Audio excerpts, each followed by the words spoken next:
राज्याचे खोकेबाज मुख्यमंत्री एकनाथ शिंदे कालच्या शिवाजी पार्कमध्ये झालेल्या इंडिया अलायन्सच्या सभेच्या मुळे किती विचलित झाले हे त्यांच्या आजच्या पत्रकार परिषदेमधून दिसते आहे। राहुल गांधीजी जवळपास 10,700 किलोमीटर पदयात्रा करून कोट्यावधी लोकांना भेटून त्यांचं दुःख समजून जवळपास 25 गॅरंटी काँग्रेस पक्षाच्या वतीने त्यांनी दिल्या आणि काँग्रेस पक्षाने त्या पूर्ण करण्याचं वॉरंटी सुद्धा दिलेली आहे आणि त्यामुळे देशभरातल्या लोकांमध्ये एक उत्साह होता। राहुल गांधींची यात्रा चैत्यभूमीवर यात्रेचं समापन झालं आणि कालच्या ज्या सभेमुळे एकनाथ शिंदे असतील किंवा भाजपचे भोपू असतील यांच्यामध्ये सकाळपासूनचं कावकाव सुरू झालेली आहे। राहुल गांधीजींनी मुद्दे मांडलेले आहेत आणि त्या मुद्द्यावर या लोकांनी बोललं पाहिजे, पण यांच्याजवळ मुद्दे नाही आहेत। मोदी जुमलेबाज गॅरंटी यांच्याजवळ आहे। हिंदुत्वाचं आम्हीच ठेकेदार असं पद्धतीने हे सांगणारी लोक, त्यांना माझा सवाल आहे की जे निवडणूक बॉन्ड तुम्ही गोळा केला त्यामध्ये बीप ज्या म्हणजे गाईचं मांस तयार करणाऱ्या ज्या कंपन्या आहेत त्यांच्याकडून तुमच्याकडे पैसे आले। एकीकडे गाईला आई म्हणायचं आणि मोदीच्या सरकारमध्ये सगळ्यात जास्त आपला देश निर्यात काय करत असेल तर 1 नंबरमध्ये आला असेल तर गोमांस निर्यात करण्यामध्ये भारताचा पहिला नंबर आलेला आहे। एकीकडे गाईंच्या नावाने राजकारण करायचं, हिंदुत्वाच्या नावाने राजकारण करायचं आणि ज्यांच्या हिंदुत्वाचं हे करून त्याच बीप कंपन्याकडून निवडणुकीसाठी पैसे गोळा करायचे हे तुमच्या रेकॉर्डवर आलेले आहेत। तुम्हाला हिंदुत्वाचा ठेका तुमच्याकडे नाही आहे, तुम्ही नकली हिंदुत्व आहे तुमच्याजवळ आणि आपल्या देशातलं जे सनातन धर्म आपला हिंदुत्व आहे त्याला ज्यांचे प्रमुख जे आहेत ते 4 शंकराचार्य आहेत, त्यांनी तुमच्यावर रोज टीका करतात आहेत, तुम्हाला सांगतात आहेत की तुम्ही हिंदू धर्माचे पाईक नाही आहात, तुम्ही हिंदू धर्म राजकारणासाठी वापरता आणि त्या धर्माला भ्रष्ट करताय अशा पद्धतीचं शंकराचार्य म्हणत असतील आणि तरी तुम्ही हिंदुत्वाची आम्हीच ठेकेदार आहोत असं म्हणायला तुम्ही निघाले असाल। प्रधानमंत्री नरेंद्र मोदी म्हणतात की स्त्री शक्तीचा अपमान केला, राहुल गांधींनी शक्ती शब्द वापरला। तर मला एक कळत नाही मोदीजींना स्त्री शक्तीचं काय कळतं। मणिपूरमध्ये महिलांना निवस्त्र करून त्यांच्यावर अत्याचार केला जातो, त्यांना जिवंत जाळलं जातो आणि प्रधानमंत्री धृतराष्ट्रासारखे पट्टी बांधून डोळ्याला राहत असतील तर तुम्हाला महिलांबद्दलही बोलायचे अधिकार राहिले नाहीत।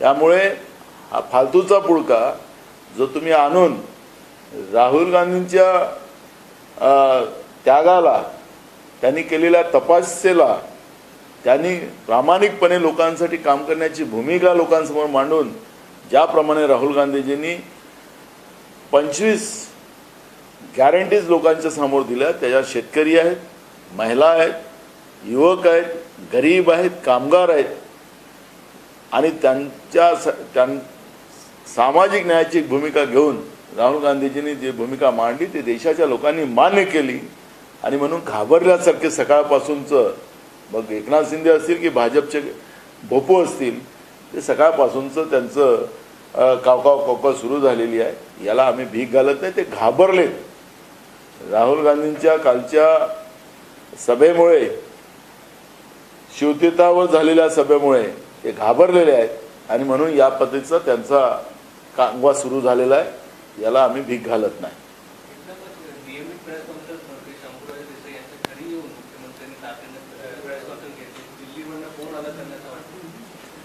दिल्ली घाबरली ना, त्यांचे आका घाबरले. त्यांना जे काही आज पूर्ण महाराष्ट्रात नव्हे तर देशामध्ये जे वातावरण निर्माण झालं, त्यामुळे वरतून आकाचा फोन त्यांना आला आणि आकाचा फोन ते आकासाठी काम करतात. मुख्यमंत्री झाल्यानंतर मी औरंगाबाद याच्यासाठी शब्द वापरतो की अजूनही निवडणूक आयोगाने त्यांना औरंगाबाद शब्दच वापरलेला आहे, उस्मानाबादला उस्मानाबादच शब्द वापरलेला आहे. त्या पद्धतीचा गोंधळ या लोकांनी केला की आम्ही औरंगाबादचं नाव छत्रपती संभाजीनगर केलं, उस्मानाबादचं नाव आम्ही धाराशिव केलं, पण अजून कुठलाच रेकॉर्डला नाही. म्हणजे हे यांचं नकली नाव बदलवण्याचा जो प्रेम आहे ते पण आपल्याला या ठिकाणी दिसून येते. यांनीच मुख्यमंत्री झाल्यानंतर औरंगाबादला गेलेत आणि त्या ठिकाणी सांगितलं की माझे आका दिल्लीत आहेत, नरेंद्र मोदी आणि अमित शहा, आणि त्याच्यामुळे बुलेट ट्रेन राज्यातला सगळा उद्योग गुजरातमध्ये पाठवण्याचं काम यांनी केलं, खुर्ची टिकवण्यासाठी महाराष्ट्राला बर्बाद करण्याचं काम केलं. आणि म्हणून नियोजित प्रेस नसताना सुद्धा मुख्यमंत्र्यांनी या लेवलवर जावं आणि एक प्रकारे छत्रपती शिवाजी महाराजांच्या महाराष्ट्राचा अवमान करावं हे बरोबर नाही. तुम्ही म्हणताय की भाजप घाबरलाय, याच पार्श्वभूमीवरती आज मुख्यमंत्री राज ठाकरे सुद्धा दिल्लीला गेलेले आहेत. अशी शक्यता आहे की त्यांच्या अमित शहांची भेट होती आणि महायुतीत सहभागी होण्याची शक्यता आहे. त्यामुळे भाजप कुठे इतर राज ठाकरेंना सुद्धा गळ घालते ठाकरे आडनाव सोबत राहण्यासाठी. मी तुम्हाला एक गोष्ट सांगतोय ना, भाजपचं केंद्रातलं सरकार आता राहणार नाही. देशाच्या जनतेने निर्णय केलेला आहे. हे 400 पार नाही, 420 सरकार आहे. त्यामुळे हे 400 पारचा शब्द वापरतात आहे, पण यावेळेस ते 150ही पार करू शकणार नाही अशी परिस्थिती पूर्ण देशामध्ये आहे. गेल्या वर्षी गुढीपाडवा मेळाव्यात राज ठाकरे यांनी त्यावेळेला 2021च्या लोकसभा निवडणुका होत्या, त्यावेळेला त्यांनी असं विधान केलं होतं की या मोदी आणि शहांना या देशाबाहेर याच्यातनं काढलं पाहिजे. आणि एकीकडे देशात सगळ्यात खोटं बोलणारा पंतप्रधान मी आता काही पाहिलं नाही असं त्यांचं विधान होतं. आणि आज तेच भेट घेण्यासाठी म्हणून दिल्लीला गेलेले आहेत. महायुतीत सहभागी होण्याची शक्यता अधिक वर्तवली जाते. कसं बघताय तुम्ही मनसेअध्यक्ष राज ठाकरेंच्या भूमिकेत? मनसेची 2 जागांची आग्रही भूमिका सुद्धा ऐकायला मिळत आहे. कसं पाहता सुद्धा नाहीये, त्यातून मनसेची मागणी असेल आम्हाला त्यांच्यावर कुठली प्रतिक्रिया द्यायची नाही. पण आमचे मुख्यमंत्री मित्र देवेंद्र फडणवीस म्हणाले होते की चौथ्या पक्षाला जागा नाही. राज ठाकरे नाही, मला त्यांच्या पक्षाबद्दल कुठली टीका करायचं कार्यक्रम नाही. जेव्हा निवडणुकीच्या मैदानात आले त्यावेळेस आपण बोलू. एकीकडे म्हणताय की भाजप घाबरले आणि दुसरीकडे मनसेला इग्नोर करून नाही चालणार, कारण अनेक उमेदवारांना त्यांच्या लाखापेक्षा अधिक यादी मतं पडली की त्याचा परिणाम इतर पक्षांच्या उमेदवारांवरती झालेला आहे, खास करून महाविकास आघाडीच्या. तुम्ही कसं बघताय? कारण का ज्या पद्धतीने ते राज ठाकरे 1 लाख मतांचा हा सगळा आज माझ्यासाठी तो विषय चर्चेचा नाही. निवडणुकीच्या प्रक्रियेत ते आले तर मग त्या पद्धतीची चर्चा आम्ही करू. आज आमच्यासाठी तो विषय नाही. पण ज्या राज ठाकरेंनी लावले तो व्हिडिओच्या माध्यमातून 2021 मध्ये राम ठेवलं होतं, तेच राज ठाकरे आज मी आज त्याच्यावर कुठली प्रतिक्रिया देणार नाही. मी तुम्हाला सांगतोय की जेव्हा निवडणुकीचं मैदान सुरू होईल आणि जे तुम्ही आम्हाला अपेक्षित आहे, जे सांगतात आहात, त्यावेळेस जे घडेल त्यावेळेस ते वाक्य आम्ही काय बोलायचं ते बोलू ना. वंचितचे प्रमुख काल प्रकाश आंबेडकर हे महाविकास आघाडी याच्या व्यासपीठावरती पाहायला मिळाले. ज्या पद्धतीनं त्यांचं कालचं भाषण झालं, कुठच्याही प्रकारची त्यांनी स्पष्ट भूमिका जी आहे ही दिलेली नाही. तुमचा काही प्लॅन बी तयार आहे? कारण जर प्रकाश आंबेडकर तुमच्यासोबत आलं तसंच चित्र सध्या दिसतंय. त्यांनी भूमिका मांडली ना महिला सक्षमीकरणाची, ते तर आपण ऐकलीच. नाही, त्याच्यात त्यांनी अशी भूमिका मांडली नाही, त्यांनी महिला सक्षमीकरणाची प्रमुख भूमिका मांडली. भूमिका कुठलीच मांडली नाही असं कसं तुम्ही म्हणता? नाही, युतीच्या बाबतीत महाविकास आघाडीत सहभागी होण्याच्या बाबतीत त्यांनी असं म्हटलं की लढावं लागेल, मात्र स्वतंत्र किंवा एकत्र हे लढावं लागेल मोदींच्या. बरोबर आहे, त्यांनी लढावं लागेल मोदींच्या या अत्याचारी तानाशाही सरकारच्या विरोधात लढावं लागेल सांगितलं ना त्यांनी. त्यांची भूमिका स्पष्ट केली त्यांनी. वंचितकडून आज ट्विट करण्यात आलं, प्रणिती शिंदे कधी भाजप जॉईन म्हणजे दुसऱ्या पक्षात कधी जॉईन करा असं त्याच्यावर ट्विट करण्यात आलं. प्रणिती शिंदे आम्ही FIR करायला सांगितलेलं आहे. अशा पद्धतीचं आचारसंहितेच्या काळामध्ये या पद्धतीचं कुठल्याही पक्षाच्या नेत्याबद्दलचं या पद्धतीचं ट्विट करणं तो एक प्रकारचा गुन्हा आहे. आणि म्हणून मी प्रणिती शिंदेंना सांगितलं की तातडीनं पोलीसमध्ये तो गुन्हा दाखल करा आणि या पद्धतीच्या बदनामी करणाऱ्यांवर कारवाई करा, अशा पद्धतीचं आम्ही पत्र देण्याची सूचना केलेली आहे. वंचित महाविकास आघाडीत सहभागी होणार आहे का? कारण ज्या पद्धतीनं ज्या पद्धतीनं प्रकाश आंबेडकर यांची वक्तव्य असतील किंवा वंचितच्या काही प्रवक्त्यांकडनं जे वक्तव्य येत आहेत, वाटतंय का तुम्हाला की विश्वास आहे का प्रकाश आंबेडकर तुमच्यासोबत? आमचा सुरुवातीपासून प्रयत्न चालू आहे, आजही प्रयत्न आहे आणि उद्या पण राहील. म्हणजे प्रयत्न अद्याप चालू आहे? आमचा प्रयत्न चालूच आहे. मला सांगलीचा तिला कधी सुटणार आहे? एकीकडे ठाकरेगड पण दावा टाकले आणि काँग्रेस सुद्धा सांगते की आमची विशाल पाटील सांगलीचा तिढा सुटलेला आहे. सांगली हे काँग्रेसकडे आहे. आमचे विशाल पाटील आमचे उमेदवार राहणार आहे. त्या पद्धतीचं काम आमचं सुरू झालं. चंद्रहार पाटलांच्या नावाची घोषणा झाल्याचं कळतंय. कशा पद्धतीचे संकेत सुद्धा चंद्रहार पाटलांना दिले शिवसेनेकडे, ठाकरेकडे? आम्ही सांगितलं ना, आमचे उमेदवार विशाल पाटील आहेत. त्याच्यामुळे आम्ही आमच्याकडून विशाल पाटलांना कामाला लावलेलं आहे. शिवसेनेनं कोल्हापूर सुद्धा ही जागा सोडली, कोल्हापूर जागा सोडताना त्यांनी सांगलीचा आग्रह धरला. त्याच्यासाठी शिवसेनेला काही दुसरी जागा तुम्ही दिले या सांगली आणि कोल्हापूरच्या बाबतीत? ते आम्ही चर्चेत निकाली काढू. नाना, एक प्रदेशाध्यक्ष म्हणून सांगलीचा पहिला उमेदवार डिक्लेअर केला आपण म्हणू शकतो? आमचं AICC यादी जाहीर करते. उद्या परवा यादी जाहीर होईल, त्यावेळेस आपल्याला बघायला मिळेल. हो गया ना, वो तो अभी राष्ट्रीय करें.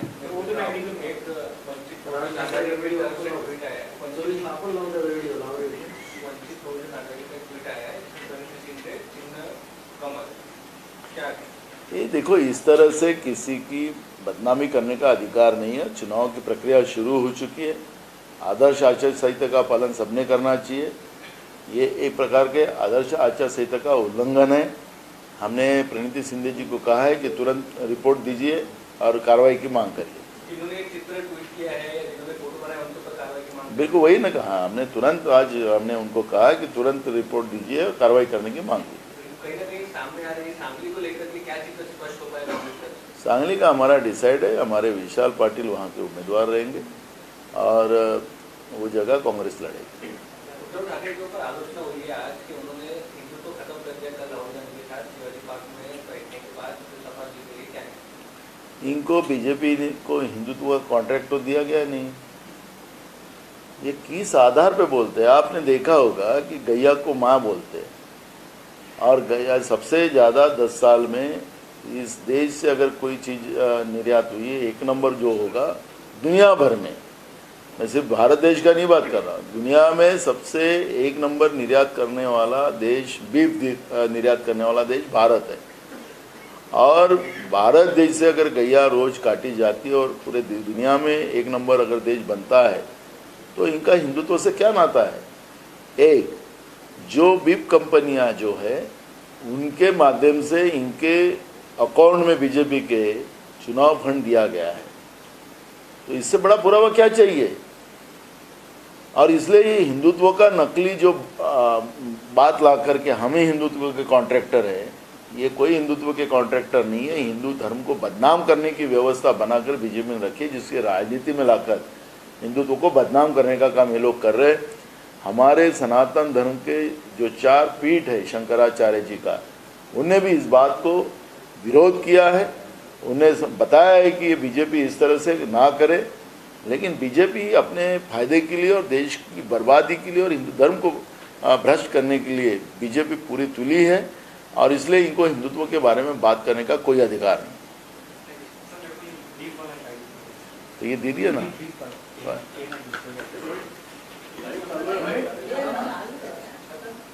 हो गया